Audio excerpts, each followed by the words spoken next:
Altcoin. Donc aujourd'hui, une très légère poussée du Bitcoin de, allez, arrondissons 1%, et une poussée de 3% pour l'Ethereum. Donc le reste du marché reste mitigé, hein. Il y a une baisse de 0,92 pour XRP. Alors, en gros, ça fait plus ou moins 1%, 2% sur les altcoins, etc. C'est pas une journée incroyable dans l'ensemble. Mais par contre, on a des petits setups intéressants sur le Bitcoin et sur l'Ethereum, et peut-être sur une altcoin tiers. Donc on ira voir les BNB, parce que c'est la troisième, la cinquième, enfin la troisième plus grosse crypto après les stablecoins. Donc on se retrouve sur Bitcoin. Donc on avait vu dans les vidéos précédentes que on avait localisé ce top et qu'on cherchait de la baisse. Donc là on a une impulsion. Donc là dites-vous bien qu'on cherche un flat. Donc on cherche une structure comme ça. Voilà, on cherche une structure comme ça. On appelle ça une structure 1 heure, c'est-à-dire qu'elle va mettre du temps à se construire, etc. Elle est assez longue, sauf que dans cette structure 1 heure, il faut pas oublier que eh ben, il y a des plus petites structures, hein, parce que évidemment, quand on fait par exemple des Lego, on empile brique par brique pour donner par exemple un château. Donc, pour construire un château, il faut d'abord embriquer des plus petites briques, etc. Donc c'est comme dans la vie normale, hein, j'ai envie de dire. Il y a des plus petites choses qui construisent des plus grandes choses. C'est normal, tout à fait normal. Donc on va chercher quelque chose comme ça. Ou plus bas, il faut juste que ça ne casse pas ce bas. Donc, ici, pour une petite information, en 15 minutes, là personnellement je vois de la vente, donc une impulsion vers le bas, une impulsion vers le haut, un B, hop. Donc là, on a deux options. Soit on va avoir un dump jusqu'à ce niveau-là, donc dans les environs, voilà. Donc on va avoir une structure comme ça, hein. Voilà, exactement ce qu'on a là. On va avoir ça.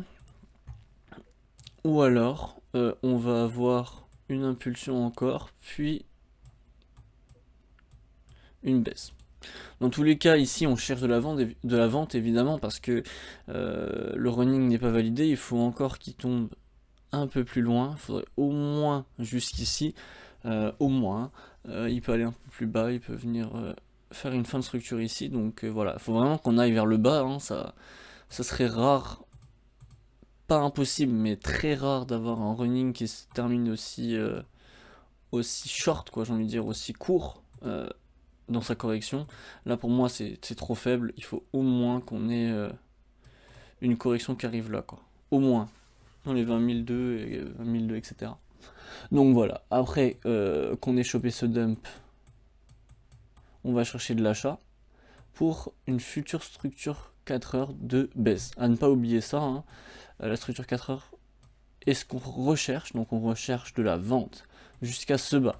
Donc 17 000, je le répète, hein, 17 600$ sera retesté dans les jours qui arrivent, ou dans les semaines.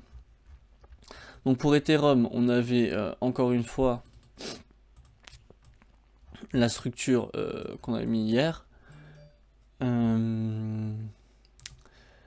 Pour moi là, on est dans un running. Voilà. On n'a pas cassé Attendez, je vais expliquer de façon plus claire. Donc là, on a deux choix en fait. Soit le running, on prend ce running là, donc une baisse A, B, C, on met une correction.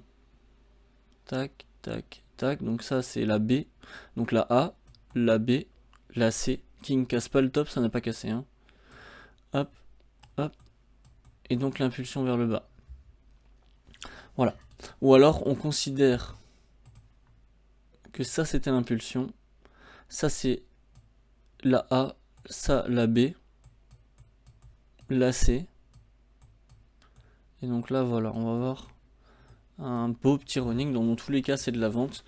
D'ailleurs c'est en train de se vérifier à ce moment même. Après est-ce que ça va vraiment se valider, on verra. Donc voilà, pour l'Ethereum, on en a fini. À ne pas oublier que sur l'Ethereum, potentiel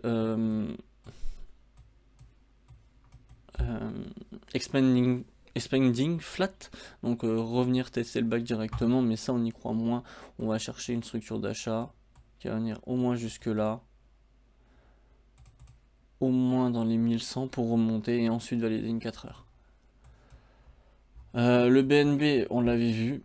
Alors le BNB, il y a deux solutions. C'est soit c'est de l'achat pour remonter ici pour valider de la vente, comme on avait vu. Soit c'est comme l'Ethereum, on aura un expanding flat. Bon, celui-là est beaucoup... Je dirais deuxième option, celle-là, première option. Mais à voir, les deux sont à peu près équivalentes en soi parce qu'avec le Bitcoin... En fait, on sait pas. Ça va dépendre du Bitcoin, ce que fait le Bitcoin, parce que on sait jamais ce que peut valider le Bitcoin. Il peut avoir une mauvaise nouvelle demain, ou etc. et vendre directement, et toutes les autres valident un expanding flat. Donc, il faut rester très vigilant. Mais normalement, on va valider une mini vente encore pour de l'achat, et ensuite valider notre vente. Je le répète, mais c'est très important parce que sinon vous allez prendre à moins 30%. Alors, le gold, non, le dollar. Alors, bon, vas-y, on va regarder le dollar vite fait. Alors, le dollar, il est en train de corriger.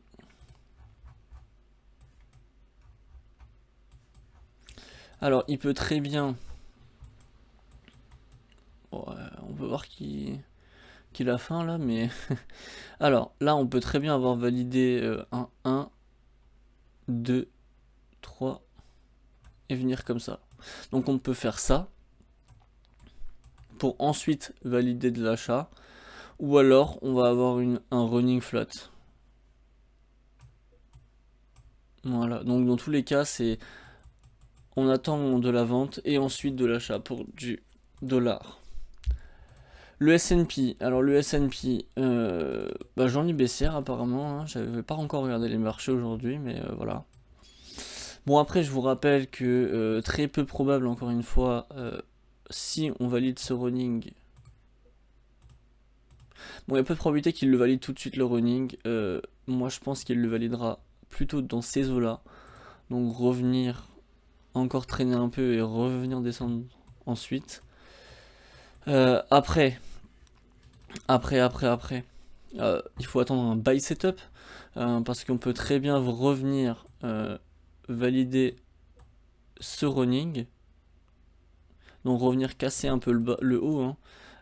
Du coup voilà, on va remettre un peu comme ça, revenir casser ce haut en fait, voilà, hop et hop. Donc il faut faire gaffe, dans tous les cas c'est un peu de l'achat, mais restez attentif à des sell setup, etc. Donc par exemple si vous voyez en interne, donc là j'ai pas là en interne, mais là disons ça reproduit ceci, si vous voyez une impulsion et quelque chose comme ça en correction, là c'est à dire que ça va donner de l'achat, donc faire attention. Donc voilà, on se retrouve pour la fin de la vidéo. Donc petit récapitulatif, on cherche une mini baisse sur Bitcoin et les altcoins jusqu'à notre point précis qu'on a indiqué. Ensuite on va chercher de l'achat moyen terme, hein, parce que ça met du temps quand même, c'est une structure 1 heure, donc ça va mettre quelques semaines à monter. Et ensuite, soit on avise sur un flat 4 heures baissier, donc on va aller chercher de la vente comme on l'a montré, ou alors on va attendre un buy setup qui va venir confirmer la hausse. Donc là par contre, en fait le mot clé ici ça va être de l'attente après l'achat. Mais il ne faut pas avoir peur de l'achat, hein. Après la petite baisse il y aura forcément de l'achat en 1 heure, hein. Donc bien être attentif au buy setup, bien faire attention également au sell setup parce que ça ne pardonnera pas si vous les loupez. Et ben je vous souhaite une très bonne journée, une très bonne soirée, bye bye. Ah oui, et PS, n'oubliez pas de vous abonner et lâcher un petit like. Allez, bisous.